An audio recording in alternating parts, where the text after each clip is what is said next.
Hello. So me back with another episode on I was thinking about the Agni Tattva, but I might as well begin to start speaking about the other tattvas. Because if I don't start speaking about this matter, we don't have that to think about also. And I was thinking I'll talk today in terms of the Vaayu Tattva or the air element.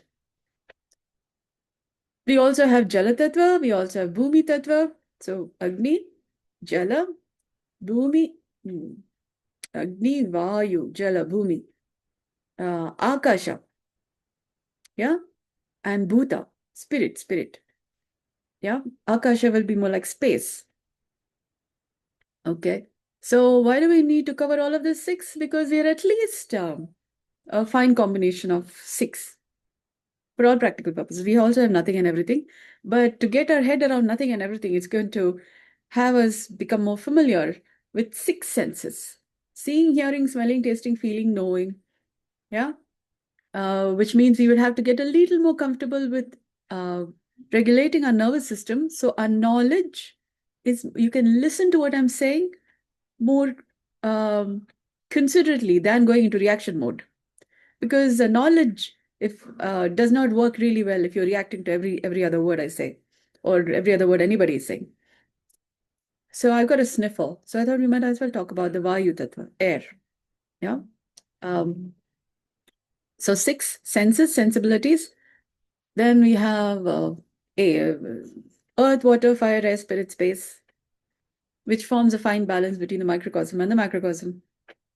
And then a lot of us are not familiar with the 10 holes that our body is gatewayed by, between inside and outside. So our ability to be aware, we are just getting familiar with the word feeling. We used to talk a lot. We used to have a lot of talk therapy. And nowadays, since some time, people are talking in terms of feeling.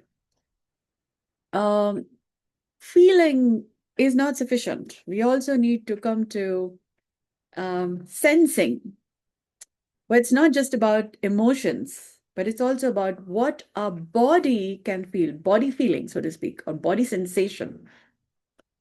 So people are talking in terms of somatic experiencing, yeah, experiencing the body in different terms, but um, we need to get finer, for example, in terms of texture, in terms of warmth, different temperature, warm, cool, hot, cold, in terms of direction of tension. Is it forward? Is it backward? Is it sidewards? Is it inward? Is one outward, one inward? So direction of tension, that also needs to be able to be sensed, so to speak. That's a body sensation. Otherwise, we don't know if the left is all this way, right is a little like this, yeah? And you're a little having a left wing versus right wing concerns, left side of the body, right side of the body, a little imbalance. And then you could get a sniffle on one side of the nose, the other is, oh, you know what's happening, yeah? So, and then to be able to restore it such that there is balance again between left and right sides. Now that takes some fine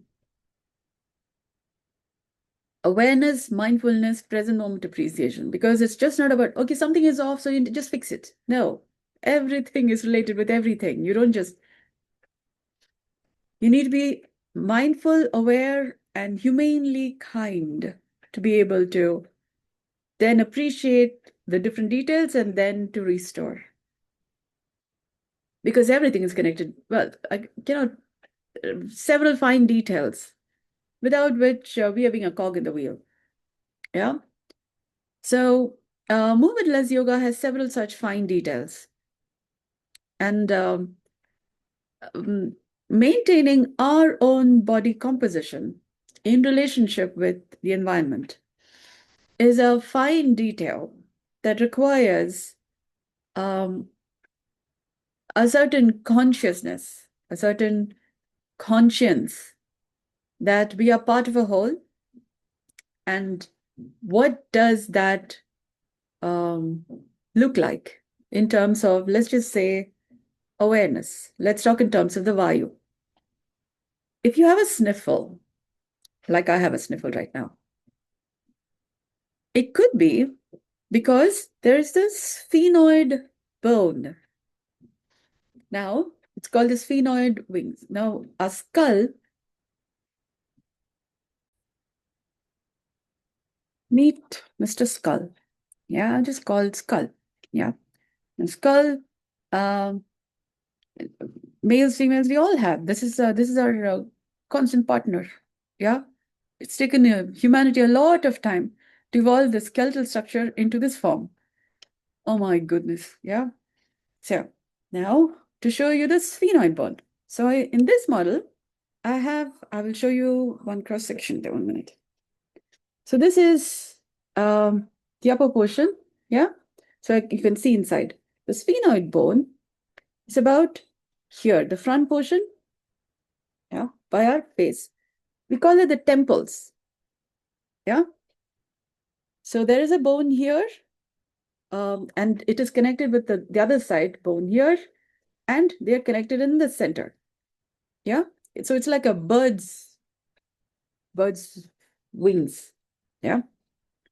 When you get, say, sinus concerns, so you could have temple, there could be blockage, soft kind of blockage here, or you could have blockage here, or you could have blockage here. Yeah. So the sphenoid, so these places have certain spaces in them. It could get fluid filled in those spaces. It's like a pouch, which air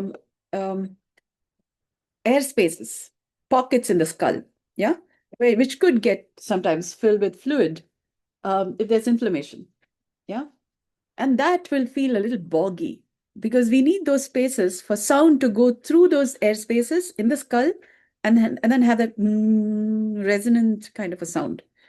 If it gets boggy, then it's like sound is dampened. Or the voice sounds a little like that, yeah, a little subdued. Now, why is the sphenoid important? Have you heard of this idea of the Garuda? Yeah, or Asclepius? Oh, no. Caduceus. There's a staff, and then there's the weaving snake, and then there's wings, caduceus. Consider that caduceus is referring to the sphenoid, sort of, for a point of reference. There are other references to it. But if the wings are kind of a little distorted, yeah, a little twist, yeah, in craniosacral therapy, they call it as a little bit of a twist. There are reasons for it. For example, when a baby is born, vaginal delivery or cesarean, human body goes through spins. You know, the baby turns many times in the womb, in the developmental process. And that's because our body is also made up of several kinds of twins, spins. So there's a nature, nurture. So there are several dynamics within the body that then forms the human body over time. And in the process, every person have their own spin. Some have right, some have left, but that then shapes their body, has an influence in how the body takes shape. In this process, the sphenoid bone could sometimes go it's called a torsion, a sphenoid torsion.